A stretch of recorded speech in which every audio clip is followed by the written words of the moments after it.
আসসালামু আলাইকুম। Hair fashion ইন্টারন্যাশনালের পক্ষ থেকে আরেকটি ভিডিও নিয়ে হাজির হইলাম। আমি সোহেল তানভীর। আজকে কোনো নতুন কাজ নিয়ে আসিনি, আজকে হচ্ছে সার্ভিসিং ভিডিও। আমরা চুল লাগানোর পরে কীভাবে সার্ভিসিংটা দিই, যারা সার্ভিস নিতে চায় আমাদের কাছ থেকে, নর্মালি আপনি সেলুন থেকেও এই কাজটা করাতে পারবেন। তবে যারা ঢাকায় থাকে, ঢাকার ভিতরে, এরা আমাদের কাছে আসে, পাশের চুল কাটা প্লাস এই চুল ওয়াশ করে আবার নতুন করে সেটিং করে দিই। সেটা কীভাবে করা হয় এটাই দেখানো হচ্ছে। আর এই সার্ভিসিংয়ের একটা রেট আছে। ক্লিপ সিস্টেম সার্ভিসিং হলো 250 টাকা, টেপিং সিস্টেম 300 টাকা, আর গ্লু করলে হচ্ছে 500 টাকা করে। ক্লিপটা কীভাবে লাগানো হয় দেখুন। অনেকেই আমাদের কাছে জানতে চান বা ভিডিও দেখতে চান, অনেকে ভাই ক্লিপ কীভাবে লাগে একটা ভিডিও দেন, তো তাদের উদ্দেশ্যে ভিডিওটা বানানো।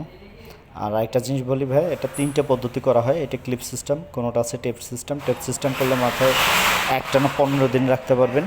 ক্লিপ সিস্টেম করলে প্রতিদিনই খুলে ফেলতে হবে। আর গ্লু সিস্টেম করলে আপনার 1 মাস পর্যন্ত রাখতে পারবেন। 1 মাস পর্যন্ত মাথায় রেখে ঘুম, গোসল, সাবান, শ্যাম্পু সব কিছু করতে পারবেন। এটা যেহেতু অনেক পুরনো চুল, এটা লুকটা খুব একটা ভালো আসেনি, তবে আপনি যে কোনো স্টাইল চাইলে এটা করে নিতে পারবেন। এই চুলটা ব্যবহার হয়েছে প্রায় 3 বছর। ধন্যবাদ।